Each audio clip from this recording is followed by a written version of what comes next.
Hindi makakain lahat sa'yo'y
down.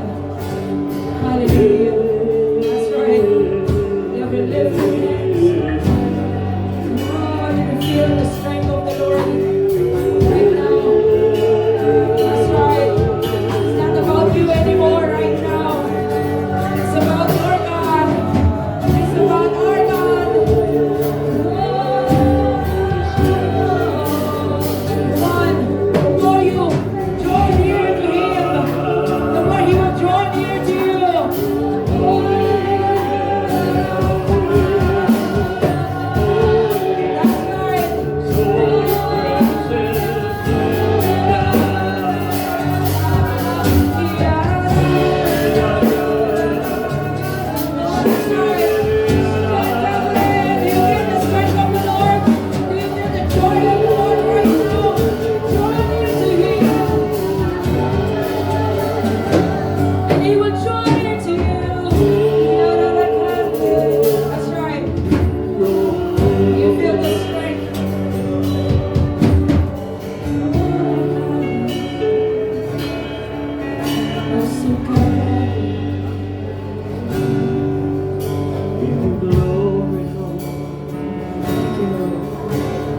That's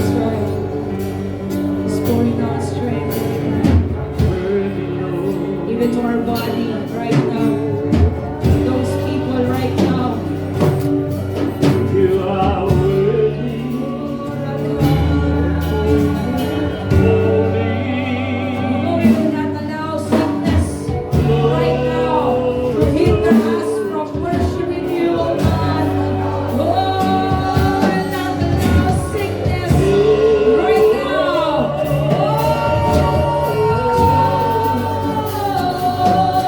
Let there be strength right now from your bodies right now.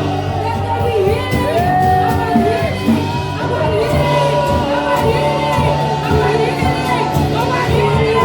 Right now. Strength manifest. Let the word healing manifest right now.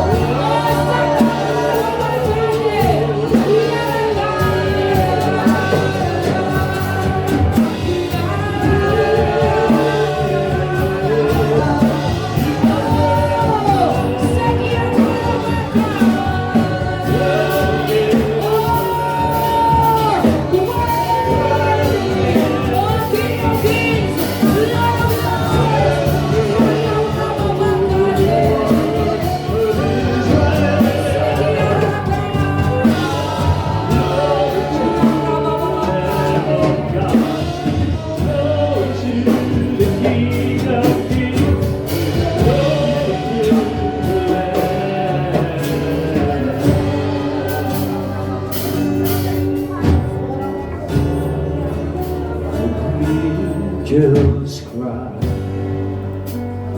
holy,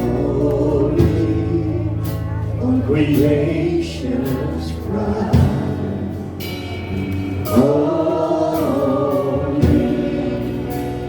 the lifted high. We lift you high right now. You are holy forever. Holy presence of God. Your people sing, oh my God, to the King of Kings, singing, holy.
is groaning. Groaning and longing for what? The manifestations of sons of God. Maring yung iba, hindi naiintindihan yun. No? Hindi nila na-realize yung ibig sabihin ng word na yun. Nevertheless, ang pinakaano po niyan, yung John chapter 16. Ang sabi ng Panginoon sa John chapter 16, kapag malapit ng manganak ang isang babae, nandoon po yung pain, nandoon po yung sakit. Okay? Sa mga babaeng nanganak, masakit manganak. But sabi ng Panginoon, in that pain will never last forever because after kang makapanganak, your pain, your sorrow will turn into joy. Are you here? Bakit? Sapagkat meron ng ipinanganak. At ang ibig sabihin po ng ipinanganak, sinasabi po ng Panginoon dyan, ay darating ang Panginoon. He is coming. Hallelujah. Kaya nga, sabi ng Panginoon, ang tunay na future po natin ay hindi po yung ikaw ay naging engineer one day, architect one day, doctor one day. Ang sabi ni Pablo, hindi mo po pwedeng ikumpara ang kasalukuyang kapighatian. You cannot compare the present suffering. Ano man yung suffering na iyong kinalalagyan ngayon, hamon o ine-entertain or anything, but you cannot compare it to the glory of God that is about to be revealed. Hallelujah. Hindi po ninyo masusukot, hindi po ninyo madidescribe kung anong klase yon. Ang pinaka-eksakto po noon ay yung transfiguration ni Jesus Christ sa Matthew 17. Nung nag-shine out siya sa kanyang glory. Okay? Yung Mount Transfiguration na yon ay isang prophetic message na mangyayari sa atin sa future. Hallelujah. Hindi yata kayo excited dito. Praise God. Sabi mo sa inyo katabi, excited ka ba ron? Alam mo yung mga taong punong-puno ng entertainment ng problema at pressurize sa mundong yon, no? Ito yung humina yung kanilang standing o awareness of their future. Alam mo ba na kapag hindi mo alam ang iyong future, meron kang tendency na ma-depress ngayon. The moment na humina ang revelation ng iyong kinabukasan, ng iyong destiny, the moment na ikaw ay hindi nagatungan ng sense of destiny, you will begin to absorb what's happening to you in the present. Madali kang mag-absorb. Alam po ninyo, kapag alam mo ang iyong destiny, alam mo ang iyong future, nakapokus ka dyan, malakas ang iyong spiritual immunity, hindi ka basta-basta nawawala ng pag-asa. Ang mga tao na nawawala ng pag-asa, ibig sabihin, bumababa yung level ng kanilang pag-asa, something wrong. Pag bumababa ang level of your faith, something wrong. Are you here? Pansinin nyo, pagka bumaba physically, ang ating physical immune system, nagiging susceptible tayo sa lahat ng klase ng disease. Nagsisimula tayong sipunin, ubuhin. Bakit? Kasi your body start being weakened and becoming what? Sick. So anong gagawin sa inyo ng doktor? Bibigyan ka ng gamot, sasabihin sa'yo, mag-exercise ka, sabihin sa'yo, huwag ka magpupuyat, sabihin sa'yo, ibabalik ka sa isang disiplina para matone down ang katawan mo.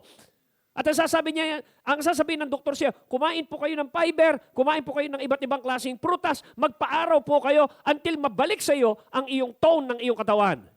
Until your body becomes what? Strong again. Same with the spirit. Kapag madali ka nang maapektuhan ng hopelessness, madali ka nang maapektuhan ng depression, madali ka nang maapektuhan ng worry, isa lang ibig sabihin yan, your spiritual immune system is getting low. Bakit nag-getting low? Bakit bumababa yung spiritual immune system mo? Kasi nagsisimula ka nang i-absorb yung material world, masyado mo nang pinaniniwalaan yung consciousness ng physical kesa sa consciousness ng spiritual. Ang magre-regulate at magde-define ng buhay mo dito sa mundong ito is not the material consciousness. It's not the physical consciousness. It is your spiritual consciousness. Sabi ko sa inyo nung nakaraan, ang isa sa pinaka-stronghold ng kaaway sa buhay mo ay yung palagi kang conscious at ini-entertain mo what is happening. You're absorbing what's happening in the matrix. O yung iba, Ano, Matrix? Ano yan? Biglang, ano yun? Kung napanood po ninyo yung Matrix, di ba? Meron kayo nakapanood na Matrix? Anong ginagawa ni Neo doon? Ni Neo. Anong pangalan niya? Neo. Bilhin mo, very prophetic. New. Born new. New creation. Nakaupo sila doon sa upuan, tapos nakakonect tayo, meron nakakonectang wire sa kanila, doon sa computer, pumapasok les sa invisible realm, doon sa invisible realm, yun yung isang dimension na ikaw ay nakakalaya sa material world at doon nakakalipad ka. Yung sense of freedom, ang galing nga ng movie na yun kasi kaya ka palang pumunta doon sa dimension na yun. At doon sa dimension na yun, nakita natin na merong labanan doon. Di ba binaril siya? Talaga ang bibilis ng baril. Ikaw ba kaya mong ilagay yung bala? Pero si Neo, sabi niya, gumagano-gano siya. Meron mga labanan sa mundo na binabanatan ka ng kaaway, pero ang ginagawa mo, because you master in the dimension of the Spirit, iniiwagan na mo na ginagano. Hindi ka tinatamaan. Why? Because you master the consciousness in that dimension. At yun yung ayaw ng kaaway na mag-focus ka, na disiplinahin mo ang sarili mo to be in that consciousness of the Spirit. That's the reason why kakatamaran mo ang mga discipline ng pagbabasa ng Bible, prayer, speaking in tongues. Bakit aatakihin ng laziness into that? So that your spiritual immune system ay hindi maging malakas. Tandaan po ninyo. Anong sinabi ng Galatians? Walk in the Spirit.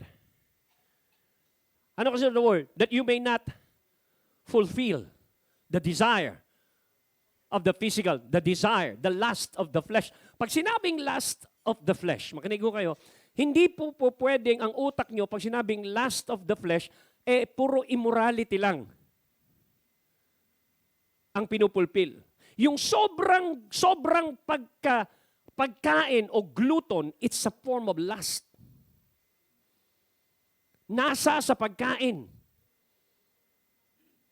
Halimbawa, masyado ka materialistic, punong-puno yung 3 cabinet mo ng damit, bili ka pa rin ng damit.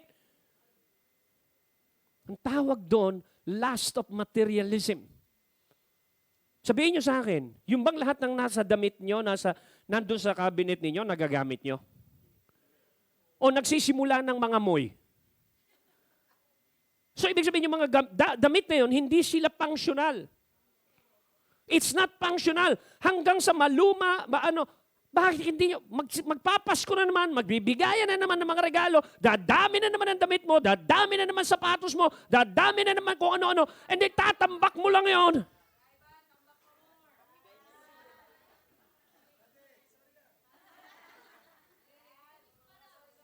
Naiintindihan nyo? Ganon din sa pagkain. Kain ka ng kain, tapos what happened? Bumibigat ka, tumataba ka, nagkakasakit ka, sino makasalanan?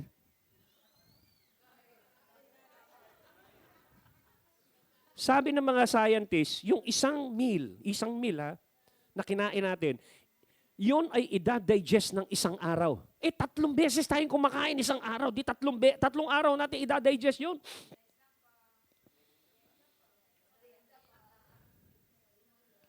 So makikita po natin, sa physical, meron kang obligadong gawin para lumakas ka physically. Hello? Sabi mo sa iyong katabi, hindi mo gustong gawin, pero kailangan mong gawin. Akita mo ha? Minsan, di ba, nagtatrabaho ka, hindi mo gusto tinatamad ka, umuulan, pero kailangan Yung mga anak natin, hindi nila gustong mag-aaral niyan gusto niya matulog Ayaw nga nag-struggle yang gumising Di ba? May warfare kayong mag-ina. Ano ba? Gising ka na. Mamaya na. Hanggang hindi nakapasok. Sinong nanalo? Yung katawan niya. Tulog pa ako, inantok ako Bakit siya inantok? Kasi alauna, nag-ML pa. Yeah. So ibig sabihin, nawawala siya doon sa tamang focus, sa tamang discipline. Pag naapektuhan yung rhythm of your discipline and focus, what will happen is that the world begin to replace yung kanilang standard, yung kanilang norms na maging norms mo.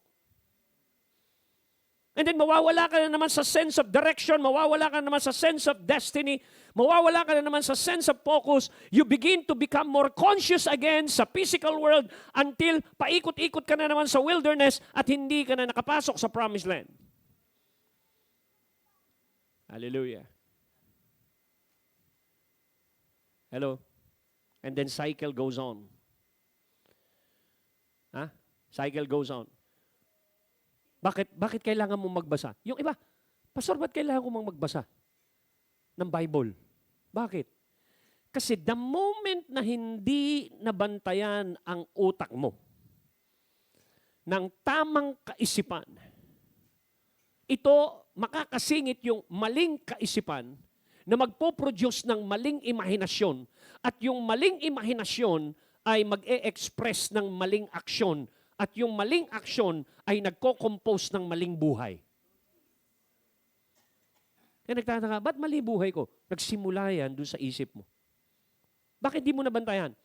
Kasi nga, hindi ka nagbabasa ng Bible. Makinig kayo. Whether you like it or not, araw-araw kayong nagbabasa sa mundo.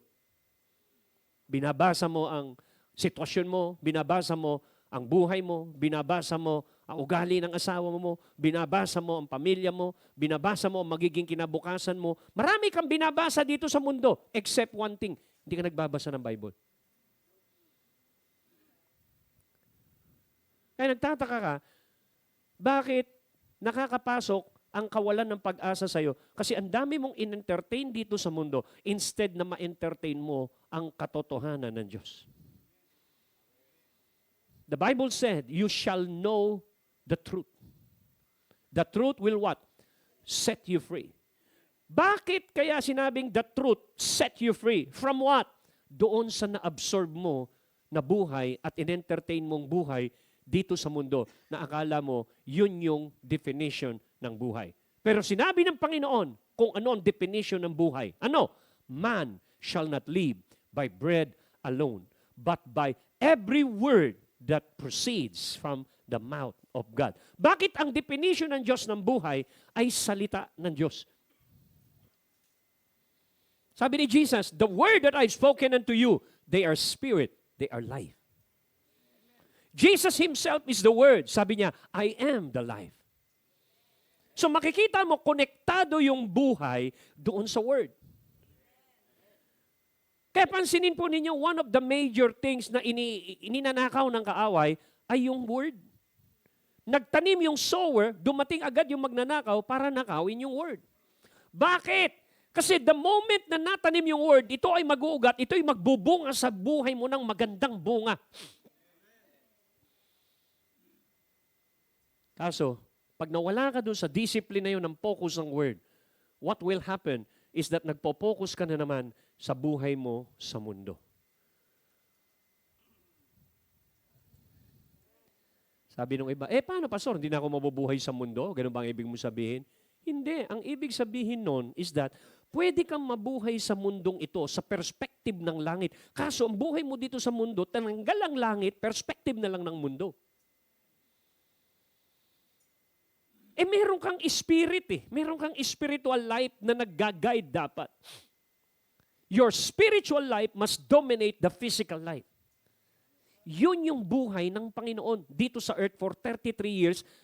Kaya palang magtagumpay sa lahat ng laban kung magiging katulad niya tayo.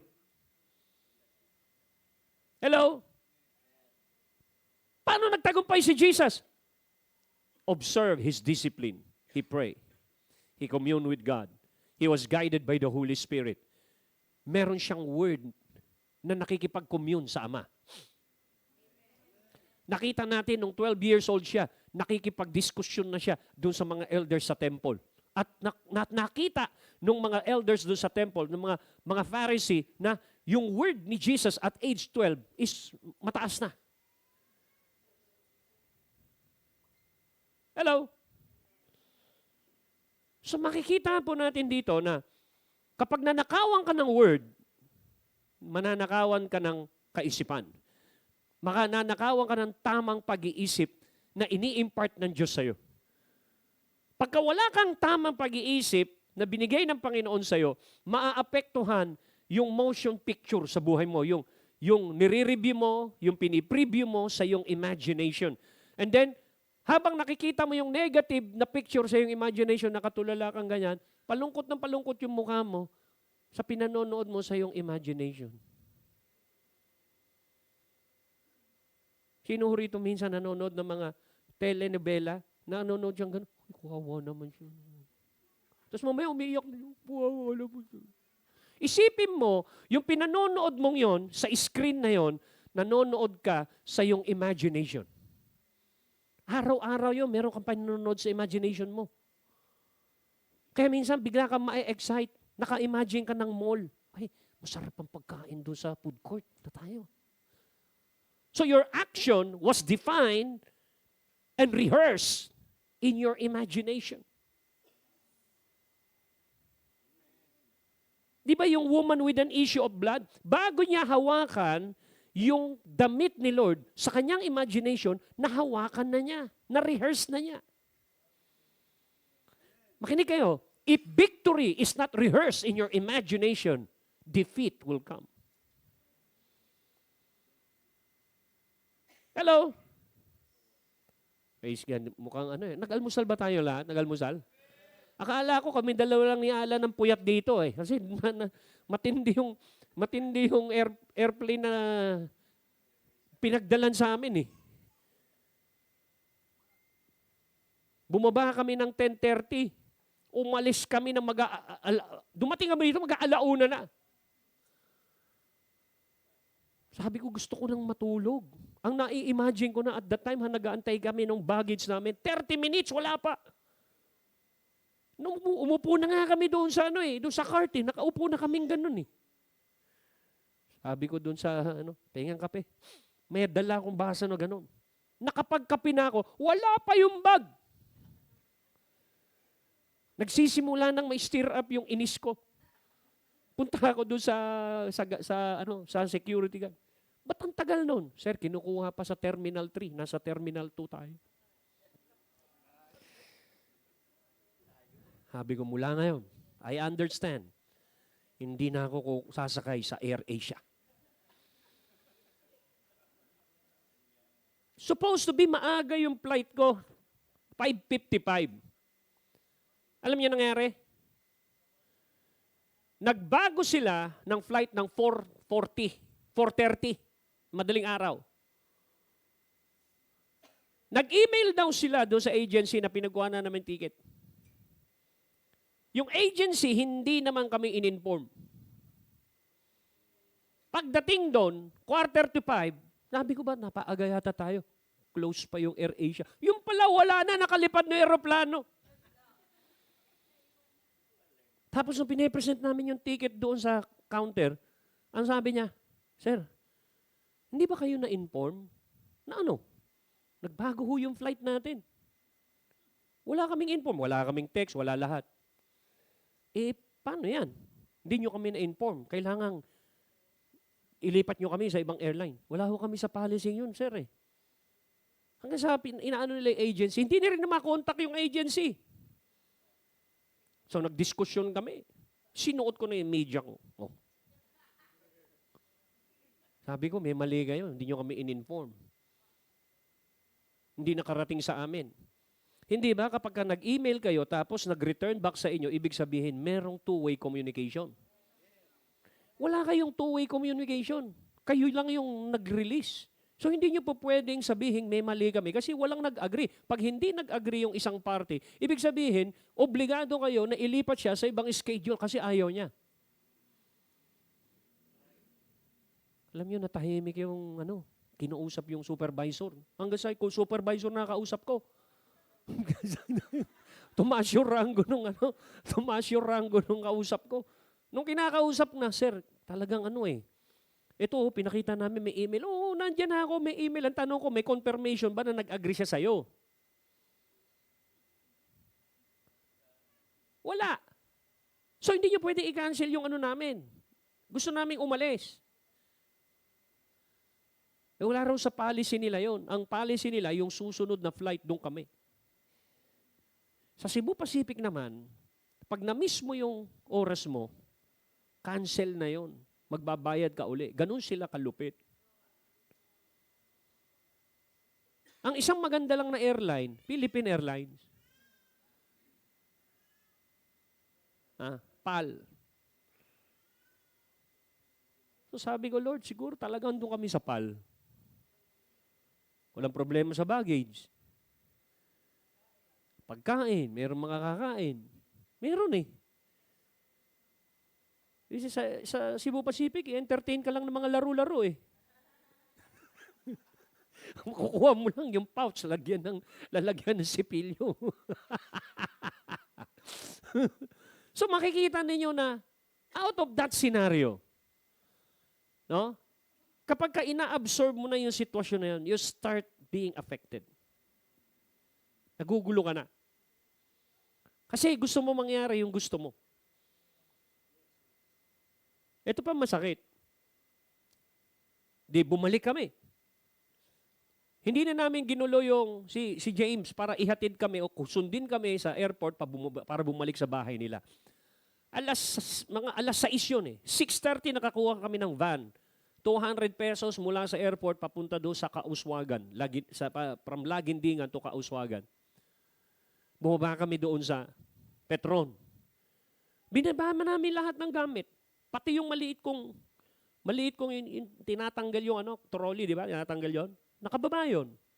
Nagbayad na ako. Nung isasara na nung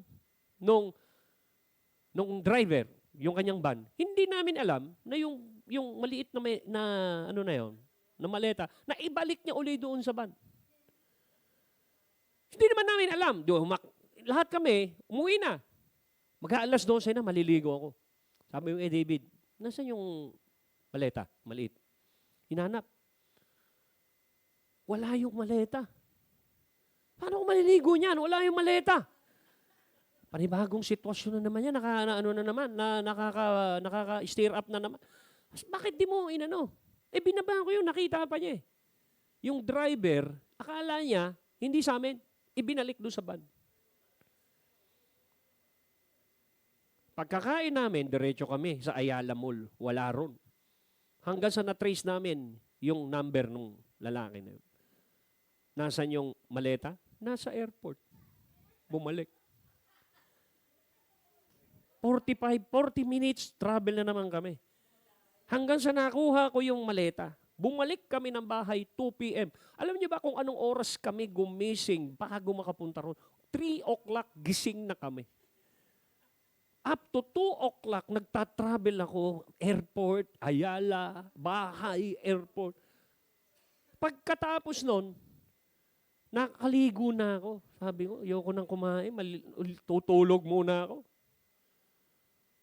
So makikita mo ninyo, kung ikaw nandun sa ganun sitwasyon, mahina-hina ang espiritu mo, magiging irritable ka buong araw eh. Para bang, malas ko naman ngayong araw na to. Daming mga aberya. Tapos pagdating doon sa dulo, hanggang gabi, nag-aantay kami, 1:00 nung bagahe, nung yun, hanggang 1:00. Tapos sinabi ko doon sa text, sinong preacher bukas? Eh di ikaw. Ha? Magpipreach akong ganon ang aking naranasan?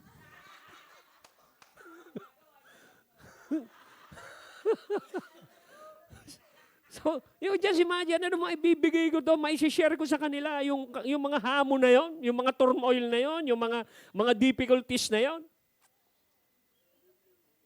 Di ba? Ano sasabihin ko sa inyo?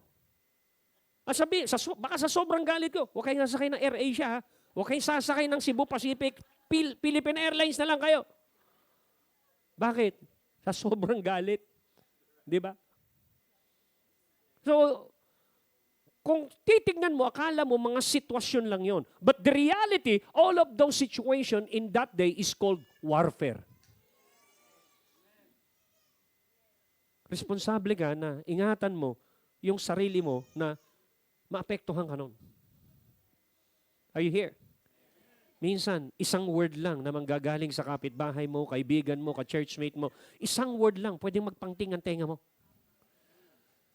Si Jesus, napakatalim ng kanyang sinabi kay Peter. Ang talim nung sinabi niya. Pero ang ganda naman nung sinabi ni Peter, Lord, hindi ka mamamatay over my dead body. Get behind me, Satan.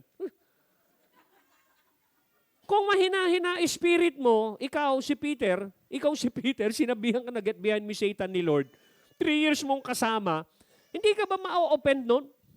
Mayroong tendency na ma-open ka. But this warfare, maganda yung sinabi ni Peter, pero hindi maganda doon kay Jesus. Hindi niya tinanggap yung words ni Peter. Bakit? Kasi ang destiny niya mamatay sa krus. Tapos meron siyang isang boses na maririnig na hindi siya mamamatay. That's warfare. Sabi mo sa iyong katabi, dapat sharp ka. Ano nangyayari sa buhay mo? It's either may slow down yung spiritual momentum mo na kapag hindi ka nag-ingat, hindi mo alam, hindi ka disiplinado, na conscious ka sa realm ng spirit, pwede kang may slow down sa isang level ng isang emosyon na hanggang doon ka na lang.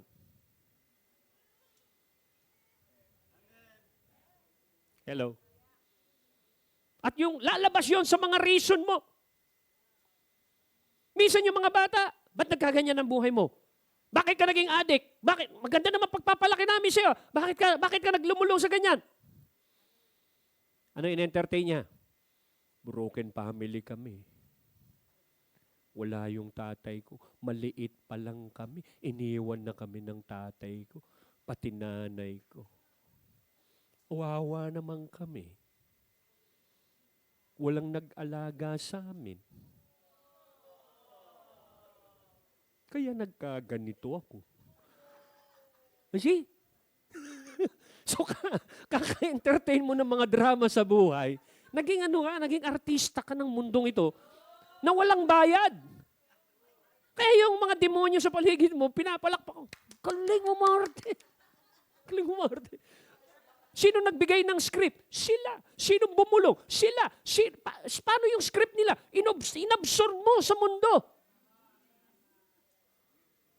Ang ganda na binibigay na script sa iyo ng word. You are victorious. You have peace. You are more than conqueror. Ang ganda na pa pwedeng i-program.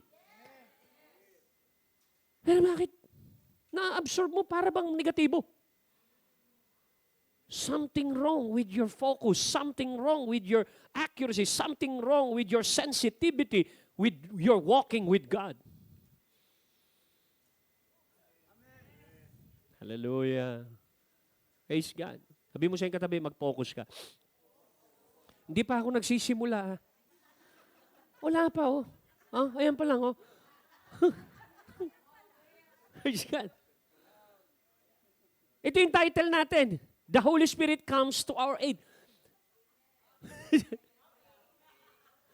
Kaya kung walang katulong na malakas-lakas, para tulungan ka na mamuhay ng tama, mamuhay ng may katagumpayan, mamuhay ng may kapayapaan at kagalakan sa mundong ito without the help of the Holy Spirit. May hirapan tayo. Mas kailangan natin ang tulong at gabay ng Holy Spirit ngayon more than ever before. I-develop po ninyo yung consciousness sa realm ng Spirit. I-develop po natin yung malakas na consciousness, yung malakas na pakiramdam sa realm ng Spirit. Yung bang ang pakiramdam mo sa realm ng Spirit, mas malakas ang porsyento kaysa dito sa mundong ito. Pwede naman eh.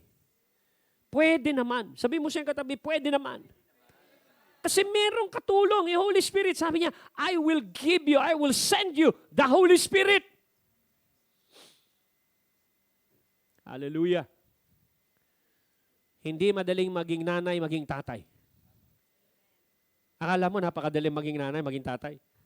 Kung wala yung tulong ng Holy Spirit, maraming tatay nag-resign sa kanilang pamilya.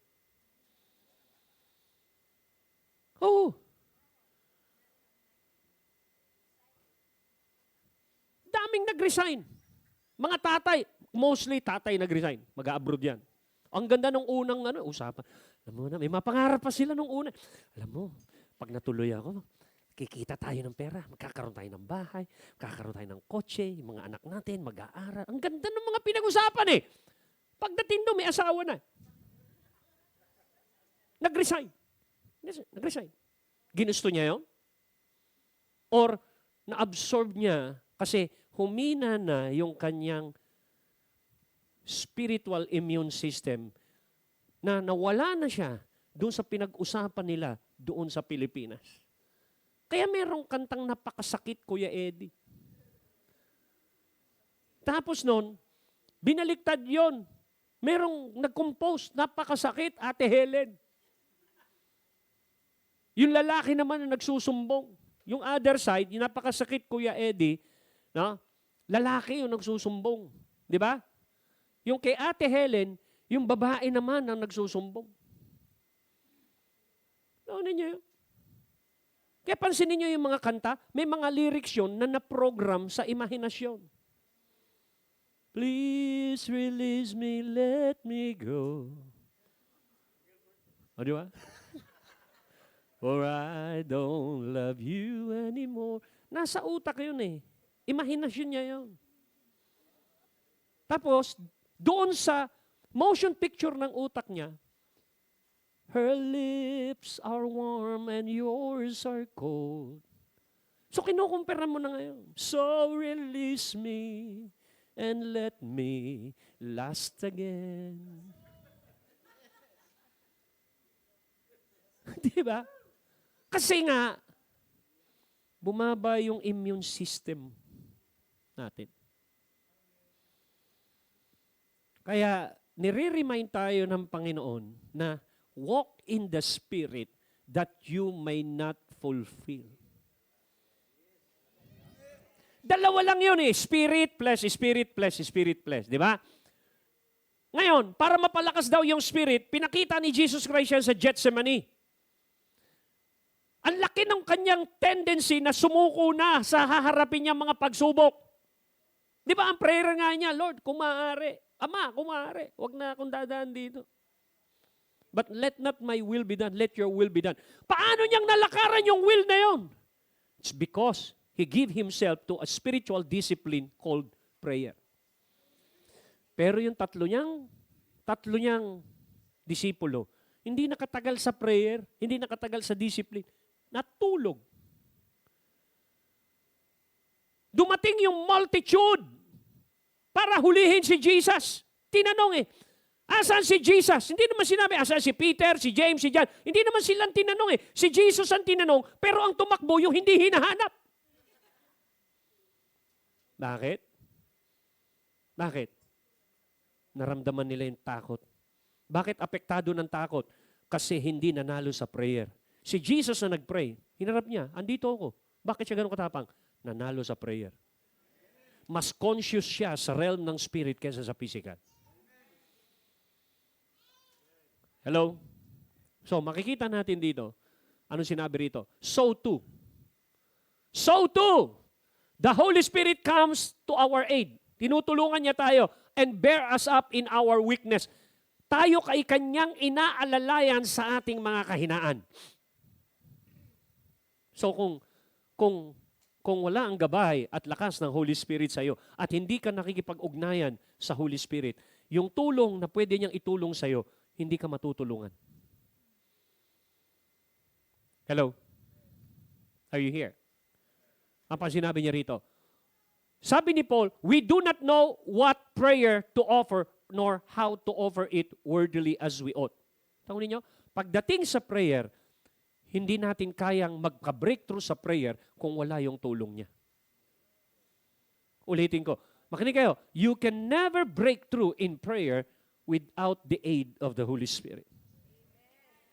So, ibig sabihin, kailangan mong lumalim sa Holy Spirit to maintain a spiritual consciousness and for you to maintain a strength of the Spirit so that you could regulate the material world o yung physical realm.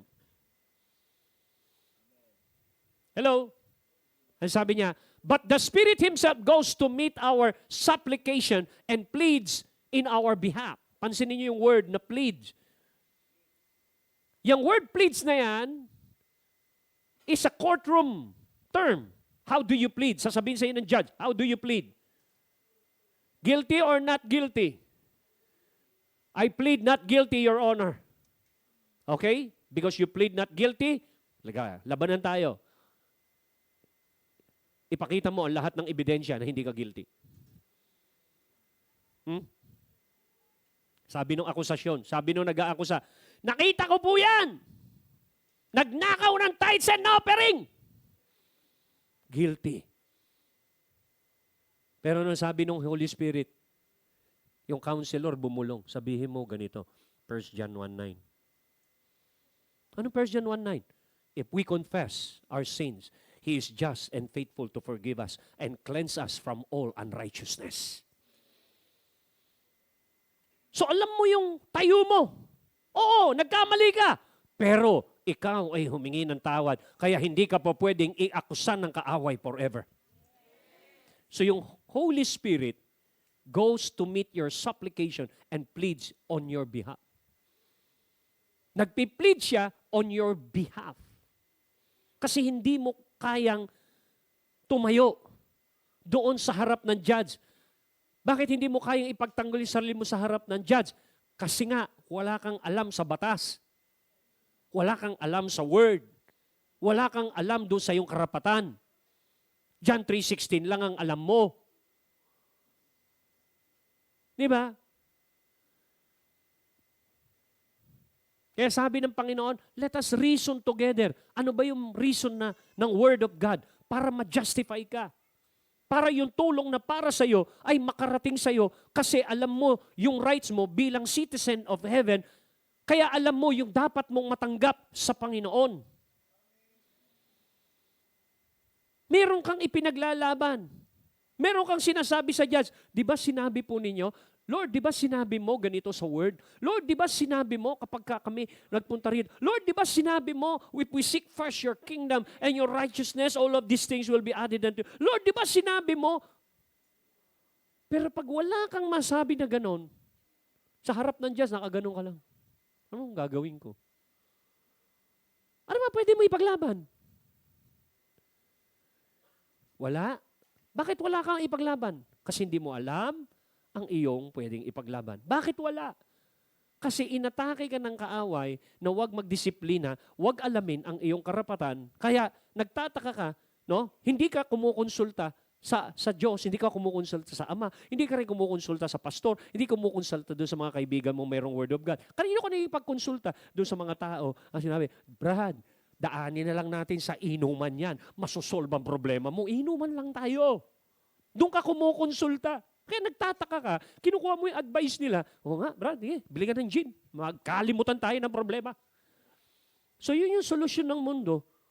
Instead na may solusyon na galing sa Holy Spirit. Alam niyo kung bakit? Bakit nasa cycle yung buhay ng tao, pagkatalo ng buhay ng tao? Minsan pupunta ka rito sa church, meron nang nabuo sa utak mo na lahat ng maririnig mo doon sa preacher ay makakatulong sa iyo na mag-increase ang pera mo, mag-increase ang buhay mo. Pero meron mga time na kailangan mong pakinggan. Mag-aral ka hanggang sa magkaroon ng muscle ang discipline mo, nalaman mo ang identity mo, nalaman mo ang authority mo, nalaman mo kung ano pundasyon ng pananampalataya mo, nalaman mo kung ano, paano makinig ng boses ng Panginoon. Hindi lang yung, nakadesign lang yung utak mo tuwing every Sunday, uupo ako dyan, pagkatapos noon, uuwi na ako, pagkatapos ko maibigay yung tithes and offering ko, naka-amen na ako, na benediction na, uuwi na ako. But our life is not progressively changing to the point our life become a blessing to others. Hello? Diba? Halimbawa, punta na ako ng Dubai. Meron akong misyon. Abutin ako ng 100 taon. Sino magpipreach dito? Ako pa rin ba? Ako pa rin? Hindi ba kayo? Ang kasunod. Kaya kayo tinitrain. Kaya ka tinitrain doon sa maliit. Di ba? Hello? So paano natin mapapakain yung ating kaluluwa? kung ang lahat ng ating dependency nandun sa man of God at hindi natuto doon sa Holy Spirit. Yun ang dahilan kung bakit minsan tinetext yung inyong mga devotion. Bakit? Kasi pinupush natin kayo sa isang spiritual discipline para lumago at lumakas sa iyong spiritual life so that you will not be affected by the things of this earth. Hallelujah. So, pansinin po ninyo. He pleads in our behalf with unspeakable yearning and groaning too deep for utterance. Pag sinabing groanings, alam niyo bago binuhay, makinig kayo, bago binuhay ni Lord si Lazarus, he groaned in the spirit.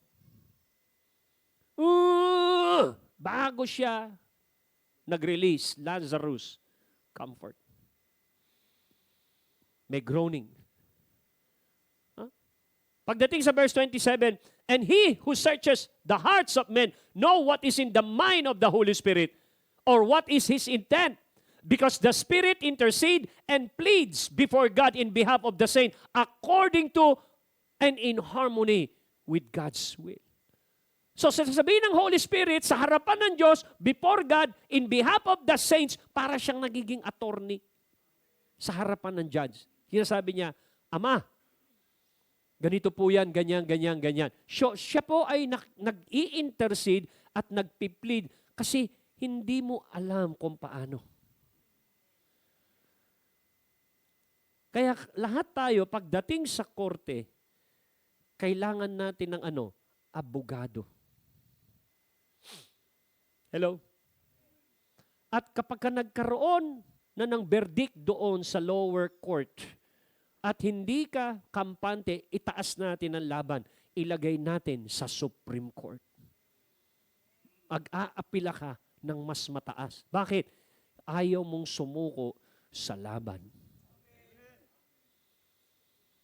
Hello? Naalala niyo yung Luke 18, di ba? Merong judge.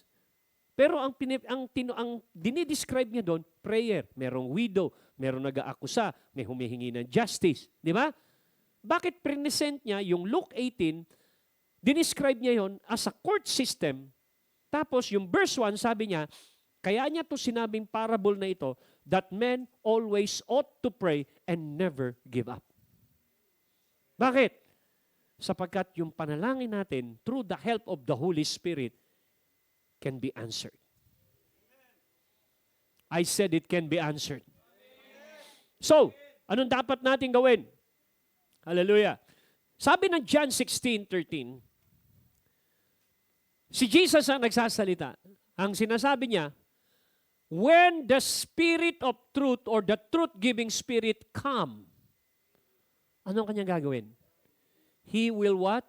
Guide you into all truth. Every say, all truth. Gagabayan ka raw niya sa lahat ng reality ng katotohanan ng Diyos. Lahat ng truth. Kasi minsan, bulag tayo eh. Bulag tayo sa mga katotohanan ng Diyos. Minsan, inaakay tayo ng Holy Spirit, hindi dyan ang daan, dito ang daan anak, dito ang daan, ito akayin kita, ito ang daan, yan, lakaran mo yan. He will guide you. Iga-guide ka niya. Naalala niyo yung first time kayong sumulat ng pangalan niyo? Paano kayo sumulat ng pangalan niyo? Di ba, nilagyan ng mga tuldok-tuldok? Tapos pinagdudugtong-dugtong niyo. O kaya, babakatin yon, makikita niyo, may bakat may pattern, yung isang paper. Tapos, babakatin mo lang. Hanggang sa nakasulat ka ng pangalan mo. Ha? Puntuha ka. Pangalan, isulat ko pangalan mo. Mami mo, mami, pangalan ko. Mami mo, palak mo. Pangalan pa lang yan. Ha? So, paano mo nasulat yon? Nagsimula kang magsulat nung merong guide, merong nakabakat doon sa isang papel. Sinusundan mo yung bakat na yon. So, ang Holy Spirit, meron siyang mga ginagawang markings. No? Minamark niya sa spirit mo, ini-impress niya sa spirit mo, ini-impress niya yon, and then you begin to step. Hanggang sa masanay ka doon, hanggang sa makita mo, you're in step, you are now walking with the Spirit. He will what? Guide you. He will guide you into all truth, the whole full truth. Ngayon, ano ang kanyang function? He will not speak his own message.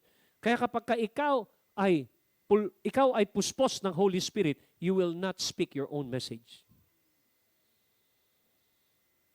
Hello?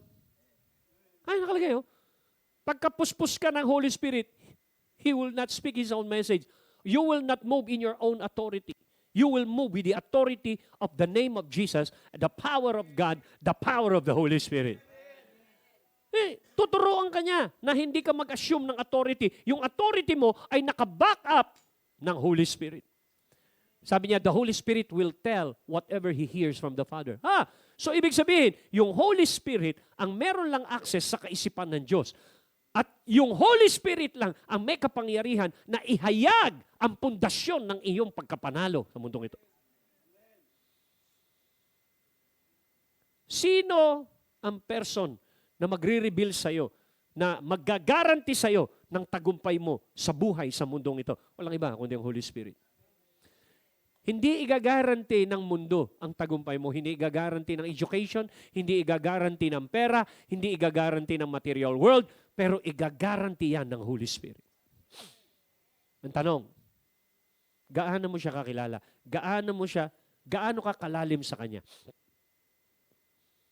Kung ikaw ay mababaw, bakit mababaw ka sa Kanya? Sino rito malalim? Taas ang kamay. Malalim na sa Holy Spirit. So lahat tayo mababaw. Kung mababaw tayo, bakit tayo naging mababaw? Siguro, when hindi natin ginagawa, yung nire-require ng Panginoon, paano lumalim? Ano yung nire-require para lumalim? Babalik tayo sa 6 step to Christian growth. Magbabasa ka ng Bible, meron kang devotion, attend ka ng fellowship, attend ka ng prayer, may worship, may fasting. Baka hindi mo ginagawa yung basic na yon. Alam niyo kung bakit ako naglagay na, okay, let us maintain our spiritual discipline. Balik natin yung 30 minutes to 1 hour na speaking in tongues, i-record nyo. Ibalik natin. Bakit? Establish a discipline to maintain spiritual sensitivity. I-check uli yung mga devotion. Tingnan natin kung mayroong nagde-devotion pa. Ibalik uli. I-check uli yung nagde-devotion. Check nyo. I-check yung mga bagay na yun na nagpapalakas sa pananampalataya ng tao. Dahil pag hindi natin na-check yun, pag binalik ko naman yun, magre-reklamo ang mga laman ninyo. Ano, ginagawa mo kaming robot? Dinidiktahan mo kami? Malis ka na kung ayaw mong magpadisiplina sa Panginoon at ayaw mong magpadisiplina sa Holy Spirit, sa gobyerno ng langit. Wala kang gobyerno sa buhay mo at ikaw ay magre-rebelde habang buhay sa panukala ng Diyos. Tapos mag-a-attract ka, hanghihingi ka ng blessing kay Lord. Hindi mo ma-attract ang blessing. Your life is cursed.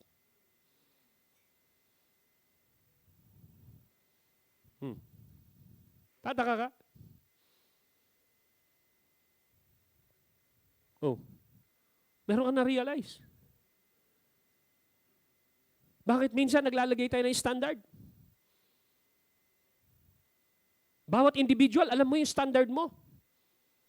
Yung standard operation mo, alam mo. Hindi ka na magtatanong, Lord, ba't ako nang hina? Ikaw ang mesas mo sumagot yan. Pag nagugutom ka, alam mo solusyon. Di ba? Pag nagugutom ka, kakain ka. Alam mo mga step mo pag nagugutom ka, pumupunta ka sa rep, pumupunta ka sa kaldero. Alam mo mga hakbang na gagawin mo pag nagugutom ka. Tapos pagka nangihinang espiritu mo, hindi mo alam. Hindi mo alam. Iiyak-iyak ka sa isang sulok, hindi mo alam. Hindi mo alam gagawin mo. Itinuro naman yung 6 step to Christian growth, i-activate mo lang yon. So bakit hindi ma-activate? Kasi inabsorb nung laman. In-entertain mo so much yung mundo, yung physical realm.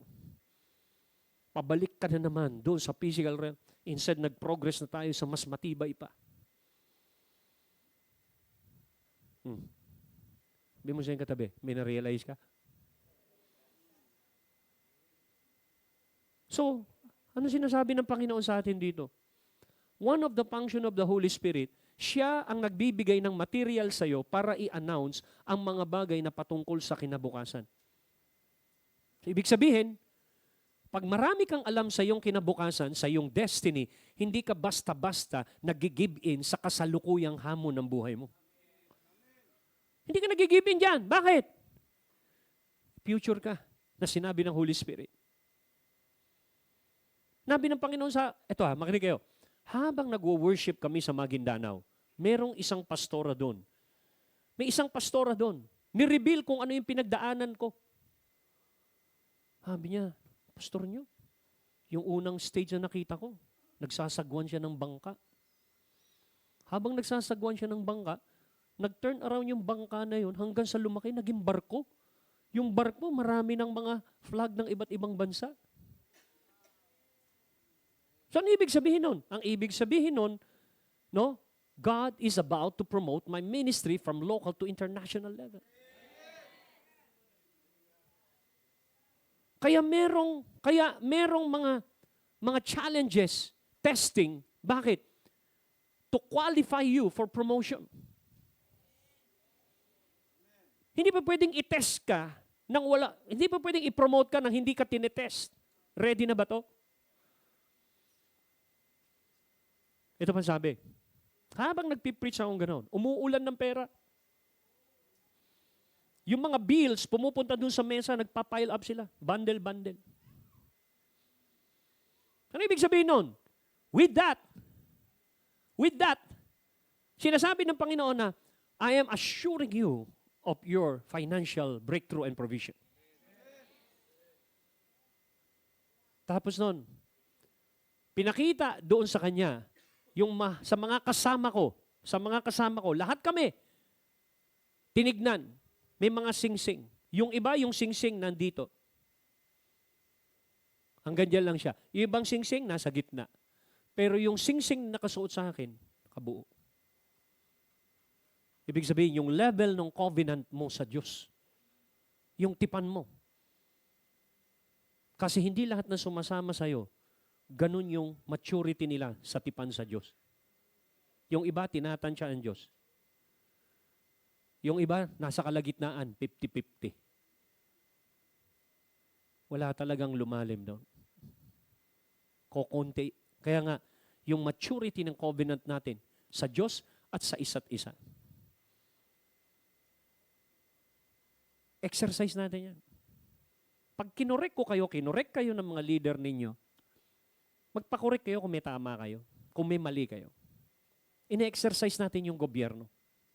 Kaysa wala tayong gobyerno. Hello? Ngayon, kapag merong umalis dito, no, at magchichismis sa labas, huwag niyong pakinggan. Hayaan mo siyang ma-poison ng chismis niya. Dahil pag pinatulan ninyo yon, magugulo kayo, kakampi kayo doon, tatanggapin niyo sa bahay niya yon. Bibisita sa bahay ninyo yon, tatanggapin ninyo yon. Hello? Are you here? Alam mo sabi ni Pablo, layuan niyo yung tao na yan para maramdaman niya na meron siyang mali. 3 beses sabi ng Panginoon, kinorek mo ang isang tao, ayaw niyang makinig. Sabi ng Matthew, ituring mo siyang unbeliever. Those are principles. So saan nagsisimula yon? Hanggang sa dumarating yung time, kapag ka gano'n ang attitude mo, di mo papansin, nagkakaroon ng kampi-kampihan sa loob ng church.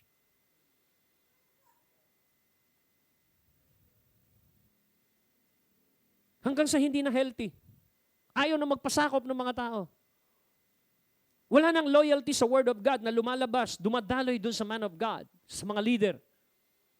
At marami ka na maririnig na, yan, pinapabura niya, yung leader lang naman niya. Paborito niya yung leader niya. Hindi niya tayo na anuhan.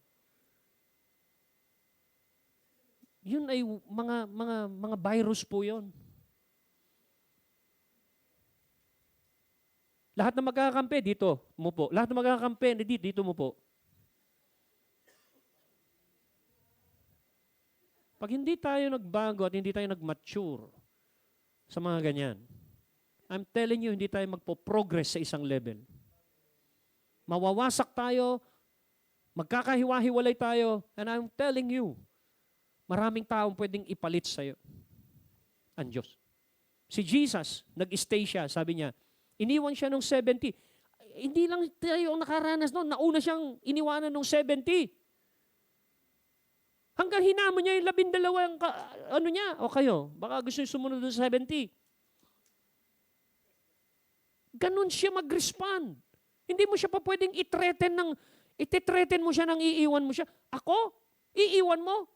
Na-reveal sa kanya eh. Sabi ni Peter, okay, 12, pwede na rin kayong sumunod, umalis. Hindi pwede, Lord. Where can we go? You have the word of life that will govern our mind, that will affect our life, that will affect our future and our destiny. You have the word of life. Hindi mo mapagmamalakayan yung isang taong merong word at merong mandate.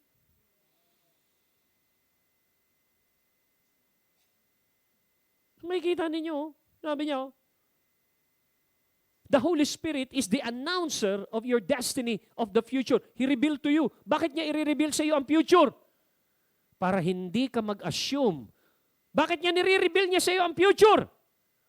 Para makakuha ka ng mas malalim at mag-ugat ang iyong confidence kay Lord at hindi sa tao. Nire-reveal niya sa iyo ang alin? Ang future para hindi ka mabigla pagka dumating na ang pagkakataon na yon. Hindi ka natatakot, hindi ka nag-aalala. Bakit? Nireveal niya sa iyo ang future. Hindi ka mabibigla, Lord, hindi ko yan alam. Why God revealed to you the future? So that you begin to what? Prepare yourself when that phase of destiny, when the chapter of your life comes, you are well prepared na harapin yun. Kaya niya nire-reveal ang future. So that you will have a sense of discipline and a sense of preparation so that you could participate the will of God fulfilled in that chapter of your life. Hindi yung nag-o-observe ka lang. Nung nireveal ng Panginoon na merong baha na mangyayari, Noah built the ark. Ano binibuild mo? Saan nakabase yung binibuild mo? Sa sinabi ng Diyos sa iyo sa future? Or gumagawa ka ng sarili mong future? Kaya mo ginagawa yan? Motivated ba ng sinabi ng Diyos, plano ng Diyos? O motivated na gusto mong mangyari lang sa buhay mo? Kaya meron tayong struggle. But the Holy Spirit lead us to what was already written in our future. Nililid ka niya kung ano doon sa magandang plano na sinabi ng Panginoon, I know the plans that I have for you. Plan to prosper you and not to harm you, but to give you a hope and a future. We pray for Pastor Don, kay Brother Don, nung last Sunday. Right? Pero kinuha siya ng Panginoon. He was promoted to glory. Pero kung titignan mo to, Lord, nag-pray naman kami. Bakit nangyari yon? Bakit? Ito yung sagot ko.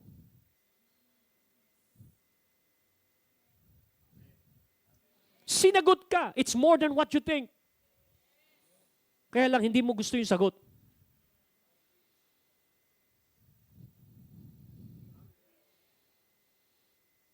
Amen.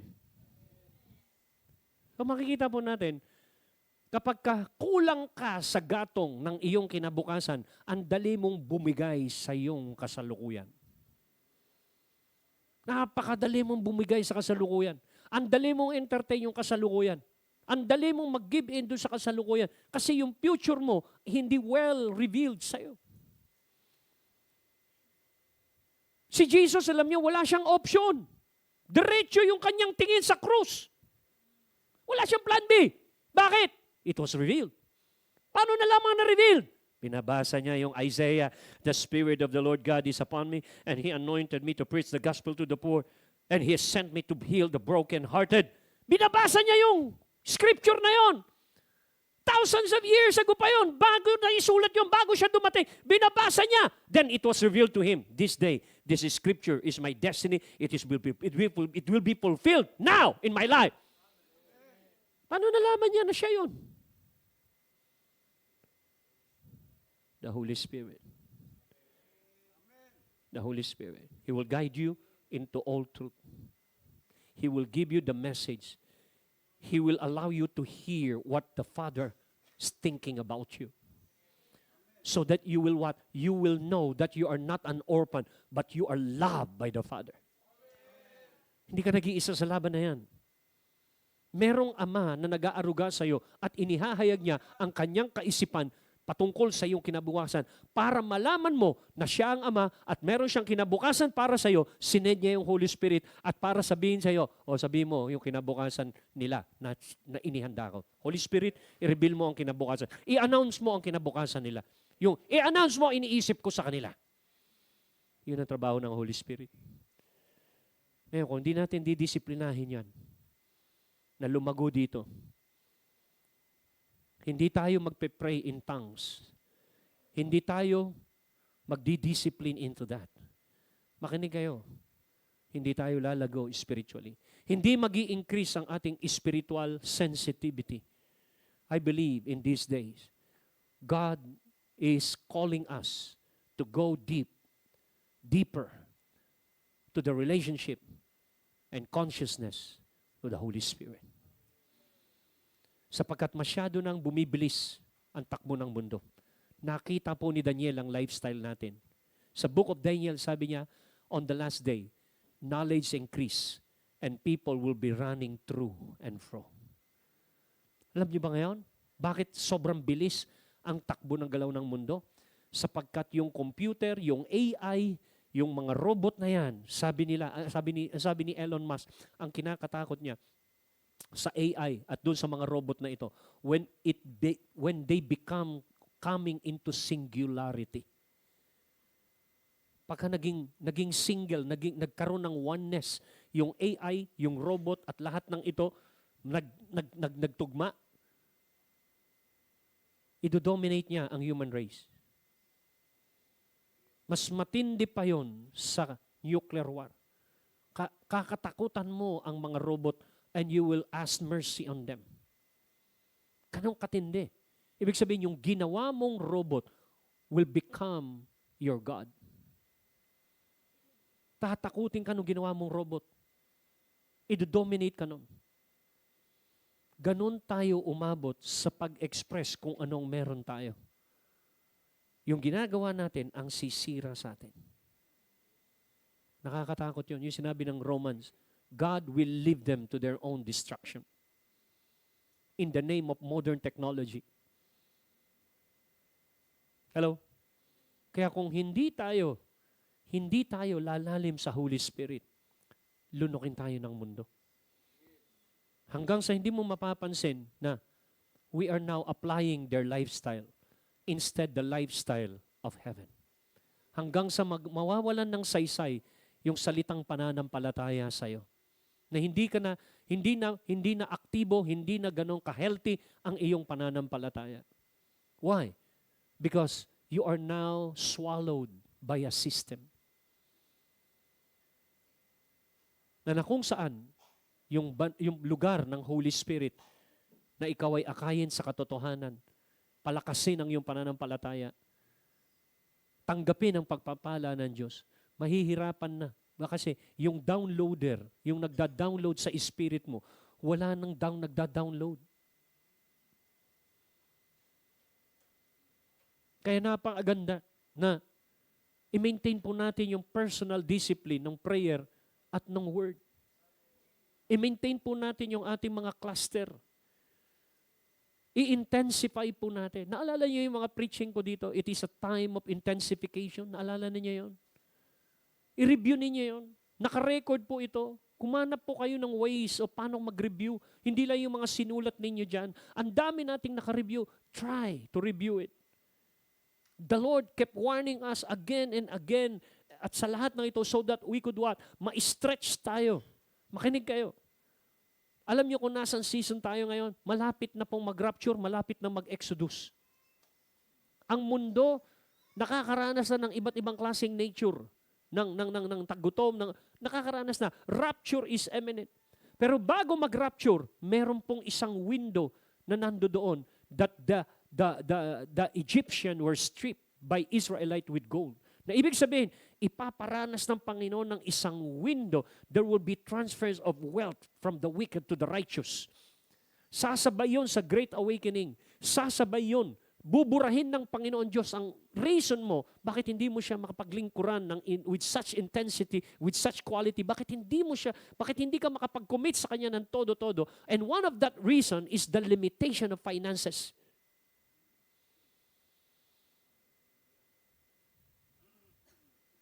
Pero gusto kong sabihin sa inyo, natapos ni Jesus Christ ang Kanyang trabaho, hindi sa power ng kapangyarihan ng pera, but by the power of the Holy Spirit. Natapos niya yun. He crossed over. Hindi problema ang pera sa kanya. Hindi yun ang tumulong sa kanya to reach destiny. It's the Holy Spirit. Ang laki ng pagkukulang natin kapag inabsorb natin ang mga bagay dito sa mundong ito. Hanggang sa nire-reprogram ka ng mundong ito. Up to the point na sinasabi ni Pablo paulit-ulit, do not be conformed to the standard of this world, but let your mind be renewed by revelation. As the Holy Spirit revealed to you, your mind is renewed. Hello? Hallelujah. Praise God. Alam nyo, hindi ito yung season na tayo ay masyadong relax. Tignan nyo po ang schedule ko hanggang March 2024. Tignan po ninyo yung schedule ko, buong October. Occupied po ako. Buong October, nasa Negros at Iloilo po ako. No time for myself. No time. Occupied po ako. Kung kayo siguro nasa lugar ko, sasabihin nyo, hindi magandang buhay to.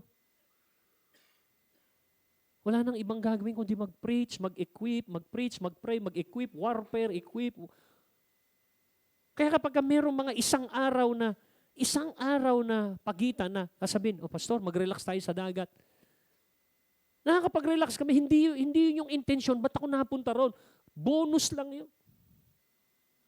Pagkatapos meron pang nag-iisip, sarap ng buhay ni pastor, nasa Blue Lagoon, nasa ganito. Kaya ayoko nang maglagay ng mga picture ng ganun. Bakit? Kasi akala nila, nagre-relax ako. Hindi nila alam. Bago ako nakaligo ng ganun, isang linggong maga ang aking baga.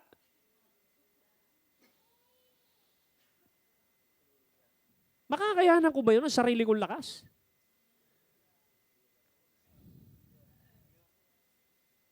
Kung hindi ako kakasihan at sasangkapan ng Holy Spirit, hindi ko magagawa yan.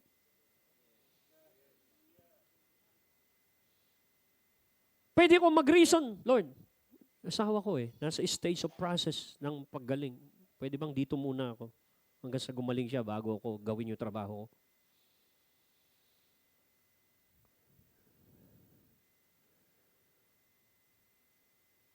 Mag-grow tayo. Ba't hindi tayo? Kapag meron tayong mga meeting para sa ikabubuti ng church, bigay mo best mo. May meeting tayo pagkatapos ng Sunday. Kung leader ka, i-train mo yung leader mo sa mas mataas na leadership level. Mag-contribute ka ng mga kaisipan, ng mga suggestion, ng kung ano-ano. Kaya ka nilagay na leader dyan.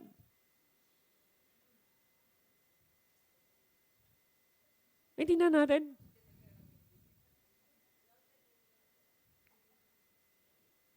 Lahat tayo, napapagod na ako, pastor. Mas lalo ako, pagod ako. Matanda na ako, pastor. Bakit ikaw lang ba? Ako lang tumatanda, ikaw bumabata. Lahat tayo tumatanda. Tanggalin natin lahat ng excuses natin na pwedeng gamitin ng kaaway to slow you down to your spiritual progress and push you to destiny. Kung hindi mo i-maintain yung sharpness mo, maliligaw tayo. So ano sinasabi ng Panginoon ngayong umaga sa preaching na ito, sa teaching na ito? Ang daming i-reveal sa iyo ng Panginoon. Kung magre-respond ka lang ng tama, sasabihin mo, Kailangan palang bumalik ako sa spiritual discipline ko. Kailangan pala lumalim ako sa speaking in tongues. From 30 minutes, dapat pala nag-progress ako ng 1 hour so that mas accurate yung pakikinig ko ng boses para mas lalo kong alam ang lalim ng aking kinabukasan. And I'm going to use my future, the revealed future, to become what? The future perspective of my life. Sa aking kasalukuyan, yun ang basis ko. Bakit ko nagdi-discipline? Bakit ako nagpe-prepare? Bakit ako merong habit na ganito? Bakit ako merong ganitong klaseng ginagawang sakripisyo? It's because of the revealed future. Bakit ka agresibo? Bakit ka merong passion sa ganyan? Bakit hindi ka nawawalan ng zeal in your work? Because of the future. Because of my assignment. Because of the mandate that has been revealed. May mandato ka ba? Meron bang future sa'yo? Meron bang future si Lord sa'yo? Yes, meron. God said, I know. But if you don't seek God to what He knows, it will never be revealed. The only way for the things that He knows will be revealed by the Holy Spirit. Yun ang dahilan. Hindi tayo dapat tamarin sa prayer, sa breakthrough, sa worship, Sunday services, at i-enhance natin when it comes to the works of the Lord. Give your effort, give your best to the work of the Lord. Do something bigger, mangarap ka para sa gawain ng Panginoon, para sa kaharian niya. Mobilize, advance the kingdom of God. Amen. Praise God. I want you to lift your hands to God right now in the name of Jesus. You begin to pray in the Spirit. Come on, you begin to pray in the Spirit. Hallelujah. Shakatarabamadala. Biande. Everybody, let your spirit be stirred up. Ask the Holy Spirit, bring me to the next level. Patawarin mo ko sa, in-entertain ko ang laziness. In-entertain ko, Panginoon, ang mga bagay, inabsorb ko ang mga temporary things. Forgive me, Lord. Tanggalin mo lahat ng tanikala ng kaaway na nag-i-slow down ng spiritual progress. In the name of Jesus. Hallelujah. Break every walls. In the name of Jesus, oh God. Every walls of Jericho. In Jesus' name. Hallelujah, Lord. Let your Holy Spirit change me. Change us from glory to glory. Let the Holy Spirit increase revelation. Reveal the future. Encourage your people by revelation. Encourage your people by the future. Right now. Sharapakatalaba. Let there be a fresh commitment. Lord, fresh commitment to the Holy Spirit, the helper, the paraclete, the teacher, the intercessor in our life. Hallelujah. That we need to fight the good fight of faith by the help of the Holy Spirit. Sakatarababakatarabamababayalaba. Shialababakatalaba. Oh, yeah. Siale. Oh, God. Oh, God, in the name of Jesus. Hallelujah. Dispel every darkness.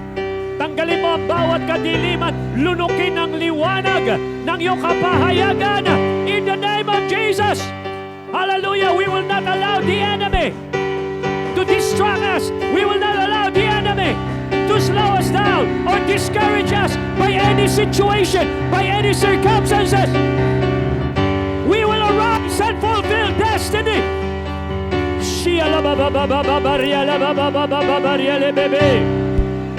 Oh, yeah.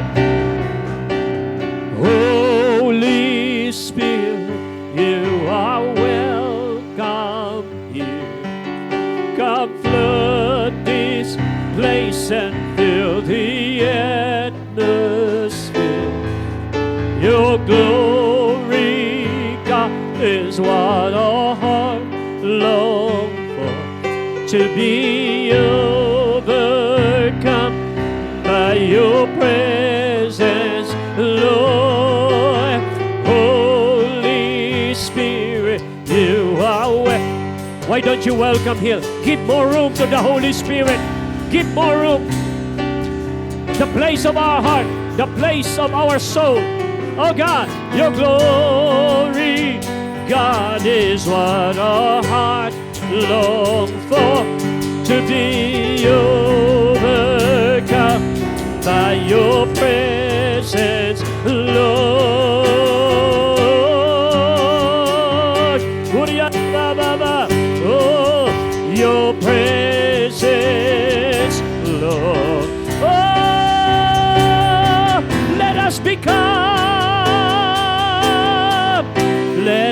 become more aware of your presence.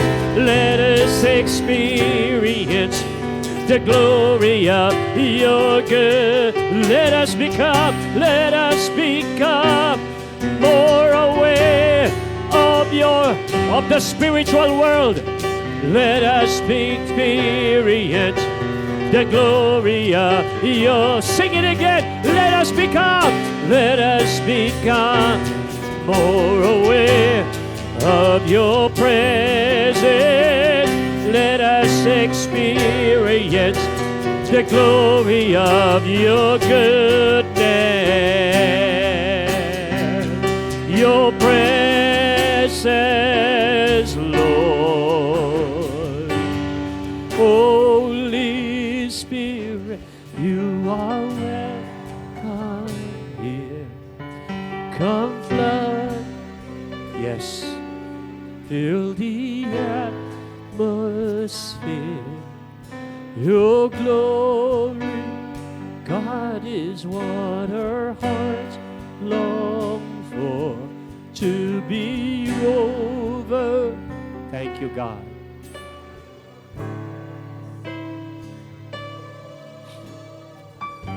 Lift your hands to God right now.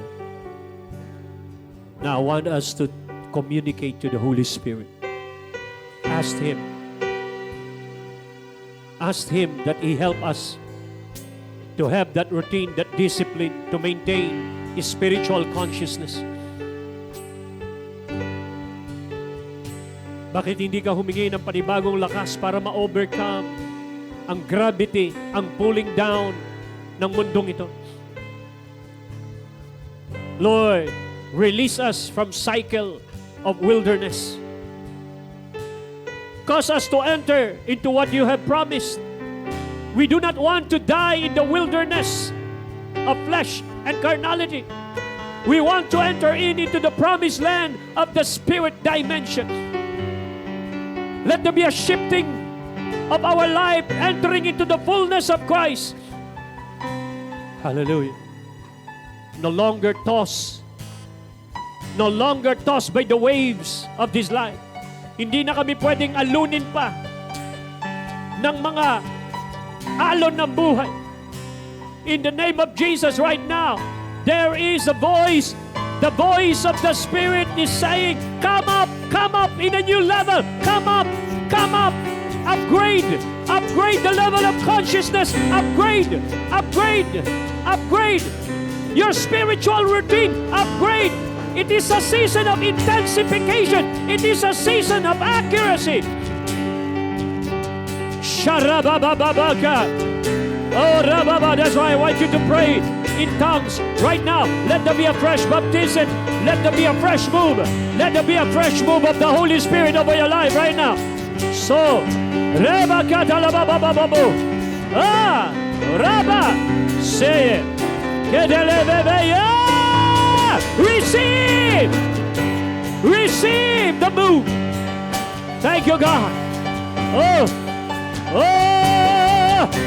yes, Lord. Announce the future. Announce the destiny to your people. Let your people build according to revelation. Let your people build according to the leading of the Spirit.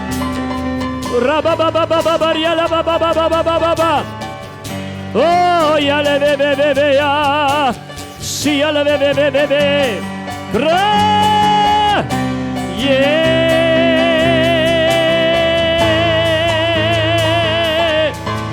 shout Jesus from the mountain, Jesus in the street. Come on, prophesy. Jesus in the darkness, over every air. Prophesy over fear. Jesus, I am the lead. I speak your whole. Prophesy. I break the spirit of darkness and hopelessness in the family, anxiety, depression. Oh, shout Jesus from the mountain, Jesus in the street. I prophesy your name. Jesus in the darkness over. No enemy can win over our life. Jesus for my family, I speak your holy name. Jesus, Jesus,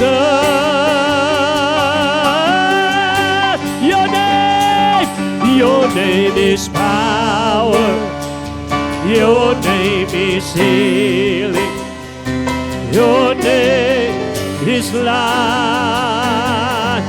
Break, break, break, break, break. Break every stronghold. Shine to the shadow. They magnify. Oh, your name is power. Your name is healing. Your name is life. Jesus, we thank you, Lord, for the life. Break every stronghold. Shine to the shadow. Burns like the fire. Now lift your hand. Just receive it. Receive it. Absorb. Absorb the anointing. Absorb. Absorb the empowerment of the Holy Spirit in your spirit right now. Hallelujah. Tandaan mo, God is full of hope. God is full of light. He wants that to come. He wants that to happen in your life. He planned victory. He wants victory to happen in your life. Hallelujah. The Lord is peace. He wants you to move and live with peace, not with fear. Receive your peace. Receive your peace. Shalom. Shalom in your spirit. Shalom in your soul. Shalom in your body. Hallelujah.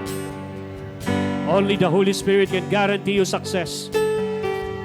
Only the Holy Spirit can guarantee you success.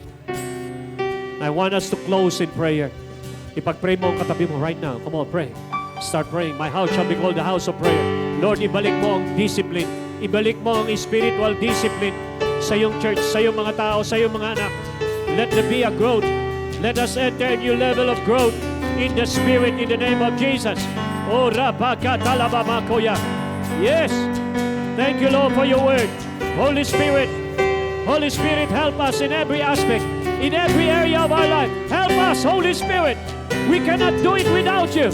Help us to reach destiny. Help us in our ministry. Help us in our family. Help us in our finances. Oh, yes. Shikacharabakataramandulabababa.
Hallelujah. Glory to God. Are you excited? Hallelujah. Kayo po ba ay napalakas? Hallelujah. Ito. Hallelujah. Sa akin po, ang dating po sa akin yan, to be a true disciple, o lingkod, you need to know, you need to know what is about, anong ibig sabihin ng discipline. Hallelujah. Marami pong walang discipline, kaya hindi sila talaga nagagamit ng tama. Marami pong mga ininyero na walang disiplina.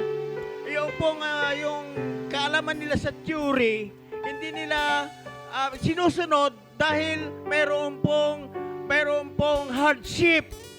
Hallelujah. Kung ikaw ay magiging disciple, yung pagdidisiplina po ng yung spiritual well-being ay kailangan po ng hardship. Kaya sabi ni Pablo kay Timothy, endure hardship as a good soldier of God. Labanan ito. Sundalo tayo, hindi tayo engineer. Sundalo. Hallelujah. Kaya kailangan natin ng disiplina para tayo ay maging matatag sa espiritu. Hallelujah. Ang dami pong mga Bible verses na nakakatulong sa'yo, nakakaliwanag sa'yo kung ano ibig sabihin ng matrix. Hallelujah. Yung pong sa Ephesians chapter 4, yung to know the love of God, the depth, the width, the height, at meron dong depth. Hallelujah. Yung pong depth, the fourth dimension, spiritual dimension po yon. Para maintindihan mo ang hugis ng isang bagay o anumang kaisipan, ay kailangan makita mo yung depth at yung pagka na-reveal sa iyo yung depth, ano yung purpose ng depth? Walang iba kundi dahil sa pag-ibig ng Panginoon. Yung sumunod na verse, that you may know the love of Christ. Hallelujah. Yun po yung kailangan nating maunawaan. Yun po yung lalim. If you do not know the love of God through Christ, hindi mo maintindihan yung bagay. Hindi mo maintindihan kung bakit ka narito. Hindi mo maintindihan kung bakit ka tinawag. Bakit ka manalangin. Ang dami pong mga bagay na kailangan nating maintindihan. Because God is so good. Sa ating pananalangin, actually we do not know how to pray for correctly. Pero the Spirit gives us the utterance. Hello? Kasi nandun yung lalim, nandun yung purpose. Yung mga ina-utter mo, mga sinasabi mo, yung mga prophecy, mga panalangin mo, ito'y galing sa Diyos, hindi sa iyo. Yun po yung depth, yung lalim. Hallelujah. Praise God. Kaya maintindihan mo kung ano yung ibig sabihin ng tithes and offering. Kung bakit kailangan mo ibigay yon. Dahil kung hindi mo ibinigay, parang nininakawan mo si Lord. Alam mo, maraming mga preacher, sa Facebook, merong mga pangangatuwiran sila, mga filosofiya nila ukol sa offering, tithes. Hindi ko pinakikinggan yun dahil alam ko na sa espiritu ko nakikita ko na yung ibig niya sabihin, gusto niya gawin. Ayaw yun, against tithes yun. Hindi nila naintindihan what tithes is all about. Melchizedek, nagbigay nga ng tithes. Si Abraham, nag-umpisa wala pa yung law. Binigay niya na yung 10%. It is about the life. Ang buhay natin, kasama po yan. Hindi sa'yo. Actually, hindi naman sa'yo lahat ito Bigay lang sa'yo Kailangan natin matuto tayo how to be a good steward. Hallelujah. Hindi pa. Okay, kaya ko pa. Glory to God. Napakabuti ng Panginoon. Hallelujah. You get excited. Pagka you receive all these things, na marunong kang pakikinig sa Espiritu. Hindi yung dito, yung puso mo, naintindihan mo, yun ang importante. Kasi doon, sa puso mo, maintindihan mo yung lalim. Yun ang importante. Andun yung matrix from within. Hallelujah. Glory. Panginoon, salamat po sa iyong binigay sa amin, Panginoon. Napakabuti mo, Panginoon. Hindi po namin may paliwanag ang lahat ng bagay, Panginoon, pero dahil sa Espiritu, Panginoon, maunawaan namin, lalo ng mga bagay na dapat namin pong isuko sa iyo, na uwian natin, kami po ay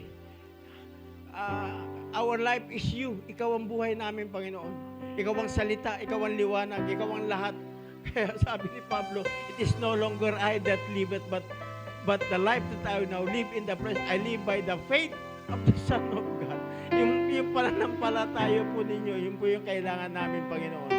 Hallelujah. Ito yung katanggap-tanggap sa iyo, Panginoon, na pananampalataya mo. Yung offering po ng iyong buhay, the blood that you have offered to us, that is the faith, oh Lord. Hallelujah. Ito po yung tumubos sa amin. Kaya Lord, lagi po kaming masaya. Lahat magagalak kami. Ano man mangyari, Panginoon. Hallelujah. Pinaparanas mo yung mga challenges sa paglalakbay, Panginoon. Even sa testimony ng Pastor Rener, Panginoon. Because you want him to endure everything. Hallelujah. Para talagang tunay na siya ay isang 100% fruitful sa kanyang paglilingkod, Panginoon. At salamat sapagkat meron po kaming leader na ginagamit mo upang ihayag ang iyong dakilang plano sa bawat isa sa amin. We thank you, Lord. We thank you for this opportunity and we give you honor. In Jesus' name we pray. Amen. Amen. Hallelujah. Announcement. Alam ko, excited na kayo. Ayan. Bago tayo umuwi, reminders lang po. So, this is the time to intensify. Sabi mo sa katabi mo, attend tayo sa cluster. Sige, tingnan mo sa mata. Sabi mo, magkita tayo sa cluster this week. No, we need to build our relationship with the Holy Spirit. I believe na bawat isa sa atin nahamon this morning. Amen? So, yung cluster natin, tuloy-tuloy pa rin po yan hanggang Thursday. Monday, family prayer natin. Then Friday, doon na tayo kina Ate Rio, ang ating prayer meeting sa Village East. Amen? So, then, yung pledge po natin sa atin pong rent. So, pakiabot lang po kay Ate Shems na may sipon doon. Mga may ubot sipon, ako naman ubo. No? So, pakiabot na lang po, alam niyo po kung sino kayo. Pakiabot na lang kay Ate Shems before po tayo umuwi. And then, pinapaalalahanan pa rin po, pati po yung atin pong chip in para sa Christmas party. Anong aga talaga ng announcement no? So, iabot po natin kay Ate Nats. Nandyan po siya sa likod. Ayan. And then, further announcement na lang. Alam ko, ang dami nagtatanong sa akin, ate, may youth service ba? Ate, may youth service ba? So, dahil may nangyari sa atin for the past week, medyo na-busy po. But we will announce yung atin pong youth service. Amen? So, kung wala na tayo ibang announcement, ayan, yung afternoon, dahil wala tayong youth service, pwede natin gamitin yung time to meet our nest. No, parang ang daming may sakit, no? Parang nagtitingin din ako mga may ubot sipon. So, kung nandito naman yung mga eaglets ninyo, yung mga eagles, kahit 15 minutes, i-touch natin yung ating mga eaglets. Ayan.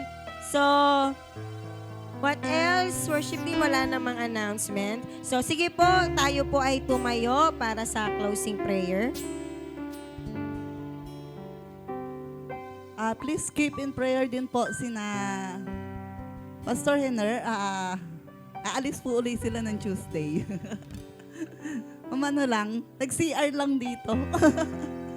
So, alis po sila ng Tuesday. Keep them in prayer kasi dire-diretso na po itong pag-alis na to. Diretso yan for the whole 3 months na natitira. Prayer. December na po, December 16 na yung balik. No?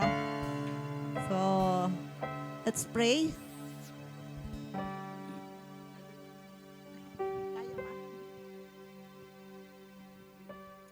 Hallelujah. Yeah. Thank you, Lord. Lord, salamat po sa iyong lingkod na si Pastor Henner, Panginoon. That you're really, you're fully anointing him, O God. Thank you for the breakthrough. Thank you for the anointing that you have given him. Thank you even the provision that you have given him, O God. Sa kanyang health, O Lord, salamat. At sa kanyang puso, Panginoon, paano po siya magtimpe sa mga challenges. Yes, Lord, this is a grace that comes from the Holy Spirit. And I pray na sa kanila pong paglisan muli, Panginoon, upang tuparin ang kanilang ang ibinigay mong ministry sa kanila. Lord, nagagalak kami sapagkat ito po ay this will result in the glory that you deserve, Panginoon, that we will continue to worship you and to give you honor and thanksgiving because of the result, oh God, of the breakthrough in the Spirit, ng mga tinawag mo sa lugar na yung Panginoon. Lord, ito po yung pinangako mo that you will pour out your Spirit upon all flesh. And Lord, ginagamit mo instrumento si Pastor Renero at kasama kami doon, Lord, because we pray. We are encouraged to pray for him, oh God. Ito po kailangan namin ng kapangyarihan ng banal na Espiritu. Ito po ang kailangan namin ngayon while we are waiting for your return, O God.